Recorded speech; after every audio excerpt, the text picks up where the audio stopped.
you're probably the only person that I know within the government who speaks about 9/11. This is probably one of the toughest topics for anybody in government to talk about. But you are brave enough to talk about it. I have to ask you right from the beginning. Do you believe in the 9/11 Commission report? It's about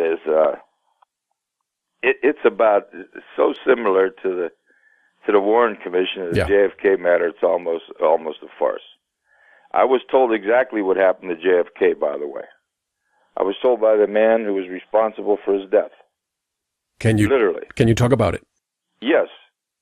A man named Santos Traficante. He wanted me to go public in the fact that he was responsible, he and Carlos Marcello from New Orleans, for authorizing the assassination of John Kennedy. I told him that I couldn't do that. I said as soon as I was elected, before I went to Congress, they had a big picture of me on the front page of the Sunday section, the parade section down there in Washington. Mafia congressman. They already had everybody ready for me, boy. They were on my back, and I said, I really don't need that.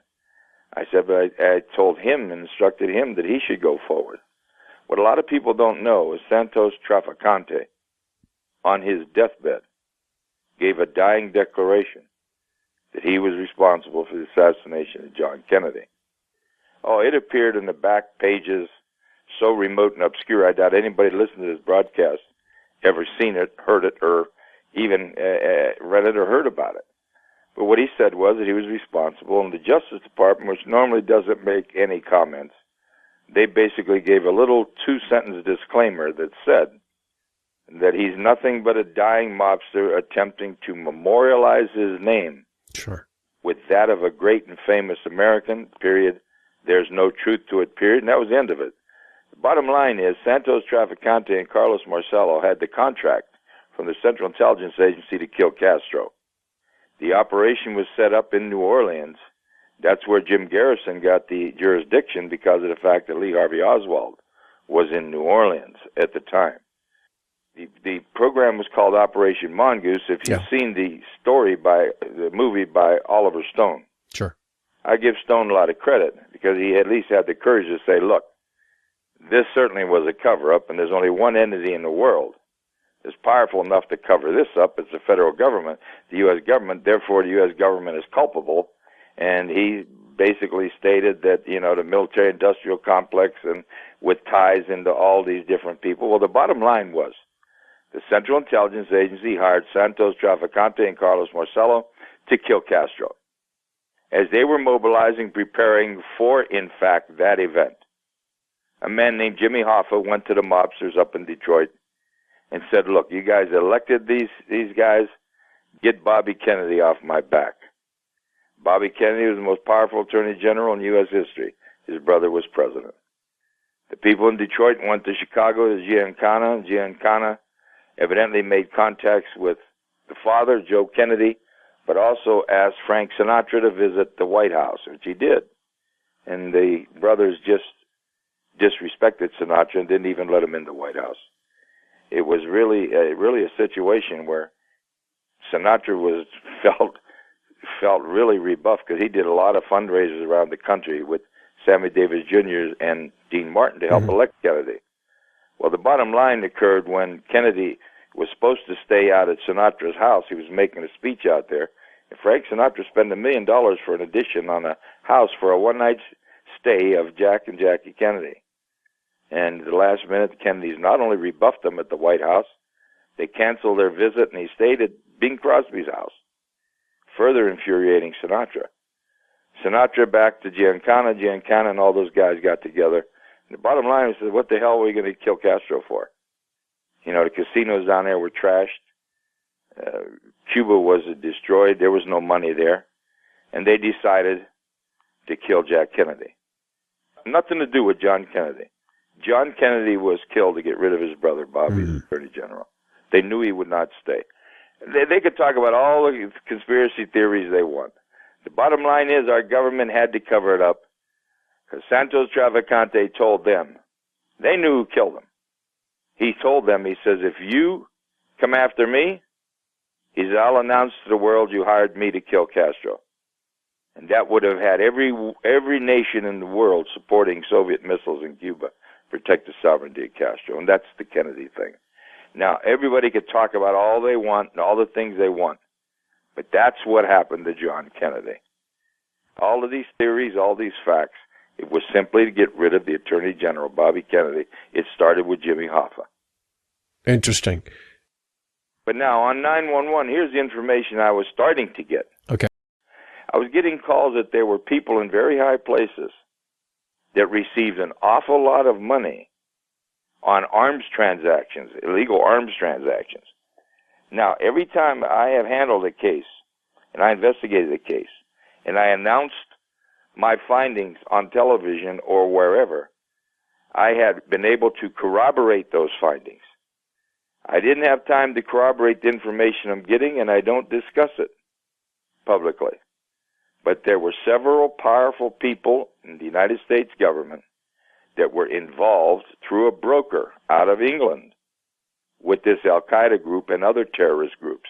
And all of these weapons they got, all of them, every bit of weapons that these terrorists have and have today came from the United States government through some form of machination by people in powerful places. And I was beginning to get information what they did with their money.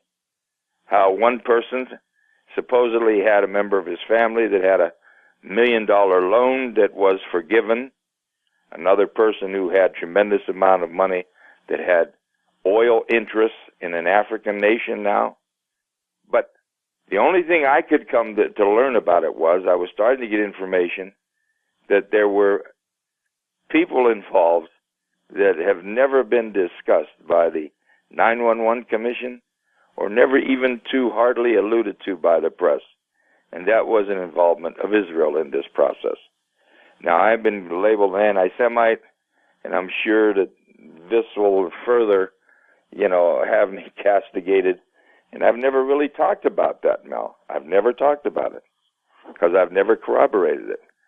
But I've always looked at who benefits from a particular act, a particular crime. And without a question, this accomplished the goals of Israel, without a doubt. And I believe their fingerprints are all over it. And I think that the 911 Commission covered it up, very, very similar to the fiasco of the USS Liberty years ago, that Israel has become so powerful. Israel basically has a stranglehold on the United States government, on our Congress, on our foreign policy, and our economics and domestic policy. You can't get elected in this country unless you're favorable to Israel. You have to be an outright, paid piper. And I think what we've seen over there in England with the Rupert Murdoch case, where now they come out in the English newspapers over there, the London papers, basically saying if you were not a favorite of Rupert Murdoch, you could not get elected in England. And that's about what's happened here now. We've got a situation on our hands where we've had 3 sets of spies that have been arrested in the last 20 years from Israel. AIPAC, American Israel Public Affairs Committee.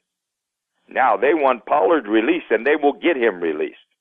But the bottom line, what I'm telling you, is that Israel's become so powerful, they can, in fact, avoid the scrutiny of investigation in this country.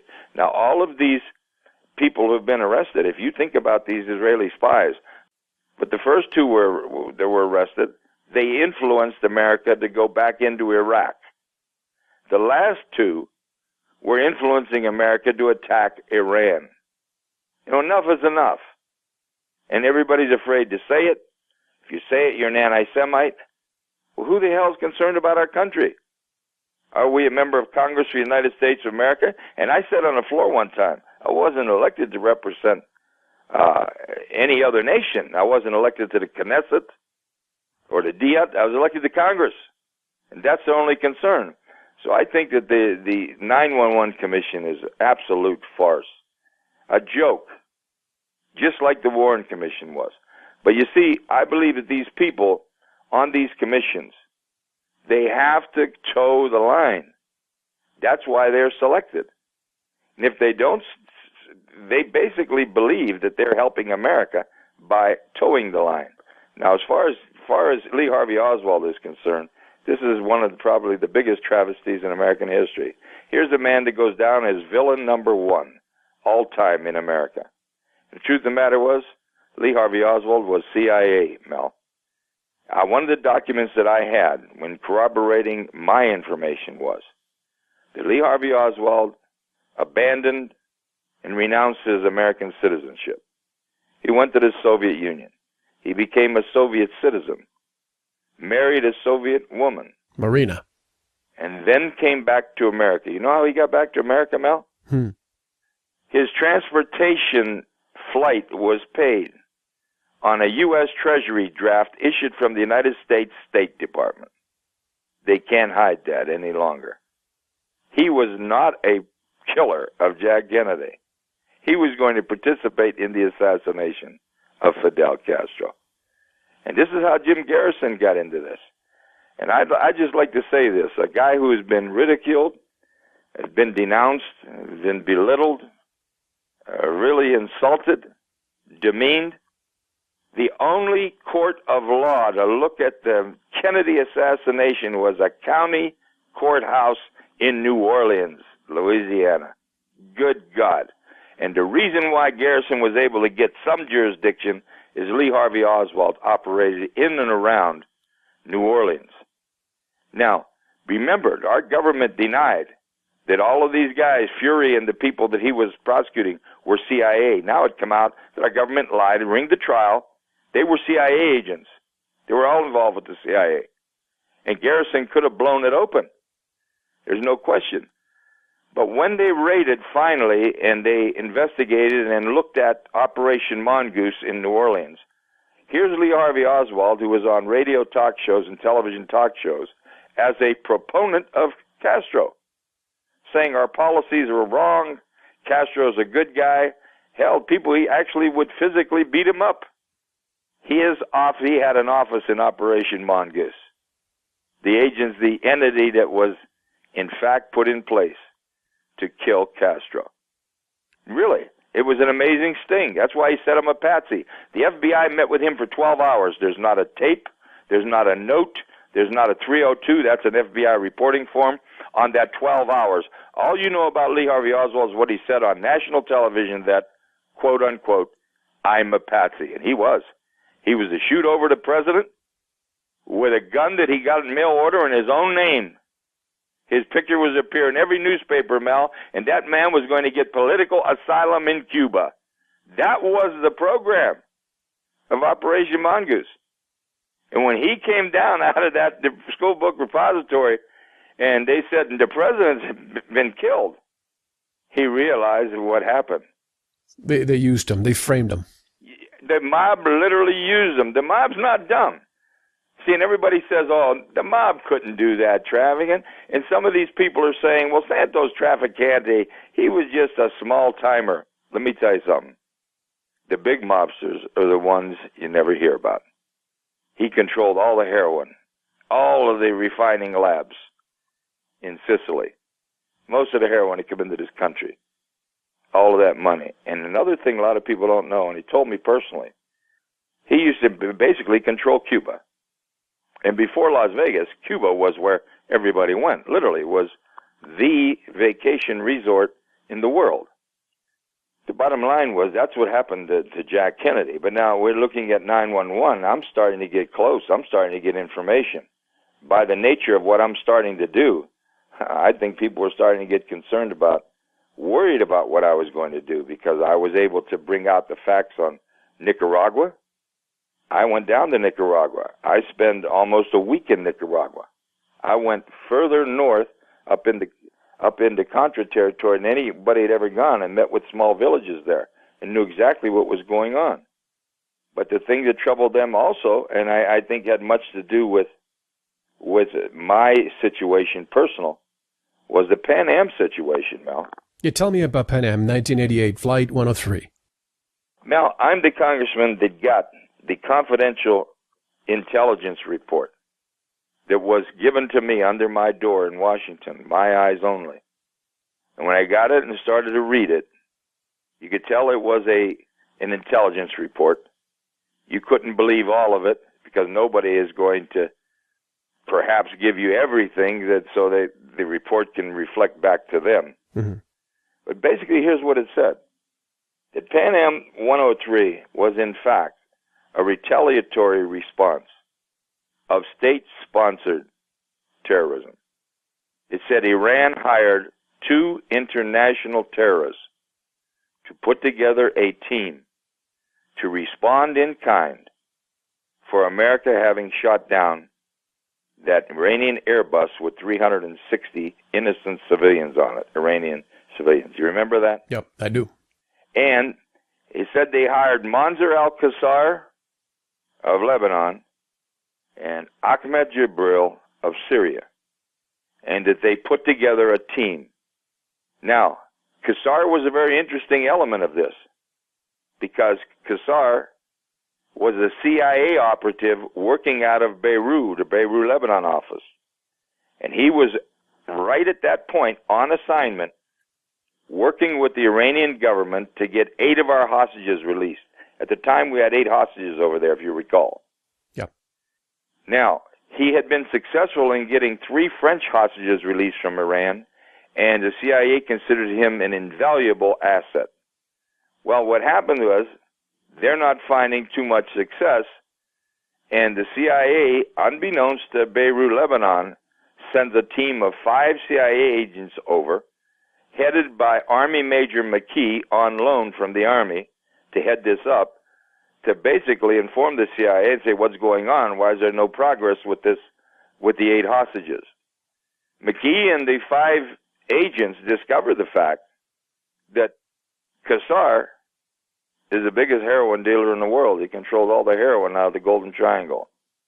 And CIA Lebanon knew of it, but was setting it aside because of his value to get these 8 hostages released. Now, keep in mind that all 5 of those CIA agents and Army Major McKee died on Flight 103. They were going back to the States with their report. They all died. The CIA later come out and said, Traficant's even accusing us of killing our own agents. He's nonsense. He's an un-American congressman. I said, I never accused you of killing your own agents. The reason why all of our operatives flew 103 out of that part of the world was it was the safest flight in the world. It was a heroin flight. Can you believe this now? If the American people knew that our government was covering up, keep this in mind, because people listening to this won't be able to believe this. You can get a heroin on every street corner of the United States. Every street corner of the United States you find heroin, and not 1 ounce of heroin is domestically produced, nor cocaine. Now, American people can't be this damn dumb. That's coming across those borders, and it's kind of not coming across in 5 or 6 pound quantities.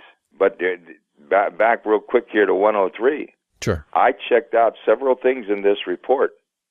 The first one was that Qassar was involved with the CIA, and through my sources was able to identify that as a fact. The second one was that the report says that at some point, Qassar noticed Ahmed Jibril operatives around Frankfurt. They were having a rough time finding a target. And Qassar didn't want to fall out with Jibril, so he was trying to devise some way of getting the Jibril operatives out of Frankfurt because they knew about his heroin run, and they knew they can get a bomb on that plane. So Qassar, rather than endanger in his situation with this guy Jibril, it said that he had made an anonymous call to Frankfurt International Airport warning them of a terrorist attack. Now that has to be logged, and it was. The bottom line was there was no increase of security at Frankfurt International Airport. That plane was supposed to blow up over the ocean, Mel. The wind drift took it over Lockerbie, Scotland, and our government went down on it and swooped on it and let nobody get anything out of there, touch it. The bottom line was, Pan Am 103, you know this guy that was recently let out of prison, this Libyan? Oh, yes, the one who passed away. And the other Libyan was acquitted at trial, by God. Yes. They might have been mules as a part of that team. But the two guys that were hired were this Mansour al-Qassar and Ahmed Jibril. And I believe the Jibril family right now is becoming key to taking over Syria. Aha. They're now here's the thing. They come and took all of my things. My offices were broken into. It was not an official government action. Things were stolen and taken, but all my files were taken and everything. And the reason why I am concerned about this Pan Am 103 report is I believe it's Jibril, not Abu Nadel. But it was either Qassar and Jibril or Qassar and Abu Nadel, and I believe it was Jibril because my notes are all gone. All my information is gone. But you think that Gaddafi had something to do with this, or no? Not at all. Okay. Gaddafi, hell, those two Libyans would have choked on a chicken bone in his jail if he had anything to do with it. Gaddafi had nothing to do with 103. And that was Iran. And the government right now would love to be able to attack Iran. They wish they could use it. Yeah. But what happened was, and you could understand Iran, Iran was vehement about the fact that our government very, very passively shot down an Iranian Airbus. Basically, we thought it was a spy plane with 300 plus innocent Iranian civilians.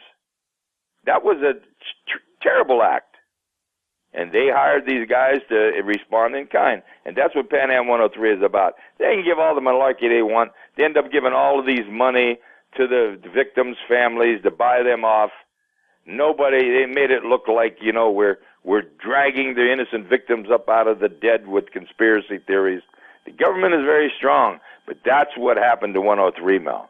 That's exactly what happened. But why do you think we got rid of Gaddafi when, in fact, I have information that shows that he was nothing of what we're portraying him as here in the United States? No, first of all, and I don't want to get too philosophical here, but I think we should take just a page real quick from our very first president, George Washington, where he warned Congress, beware of foreign entanglements. Yeah. Stay out of them. We've gotten to the point where, listen, we're too entrenched with activities around the world, and we've gone, in fact, too one-sided on many of these policies. Now, I said on the House floor, after the aftermath of 9/11, and Congress was livid. There were people that wanted to shoot me in Congress. I said, Congress has to look in the mirror. We've imported the violence of the Mideast to America because of our one-sided, subjective, not objective policies favoring Israel at all times. And we have made millions of enemies over there that hate us. And they, just like the Native American Indians, they didn't have cannons, didn't have guns, but they became terrorists. And I said, it's not over. And it isn't over. You will see more terrorist activities in this country. But I think when we look at Gaddafi, he was opposed by Israel. When you look at Saddam Hussein, Israel wanted Iraq destabilized. Actually, Saddam Hussein stabilized that part of the world. I mean, this is an amazing thing. I'm not a Saddam Hussein supporter, but all the weapons he got, weapons of mass destruction, what a joke. I mean, the Capitol Police could have overrun Iraq. And basically, they were surrendering to our TV crews over there. Yeah. But we could conquer them. But how long do we have to stay to try and keep a lid on? Because it's tribal. Tribal differences. That's right. Saddam Hussein was an American advocate. Yes. We gave him all his weapons. We supported him with his actions against Iran, and the Soviet Union was putting money into Iran. I mean, this was the Cold War. To us, it was a Cold War, but to Iraq and Iran, it was a hot war. But what are we doing with these policies? And they say it's oil. Hell, we got more oil trapped in shale rock in the United States than they have in the whole Mideast. This is a damn joke, and I think we've been used, we've been manipulated to basically carry out the policies over there and the interests and the program of Israel, and it's now coming back to haunt us.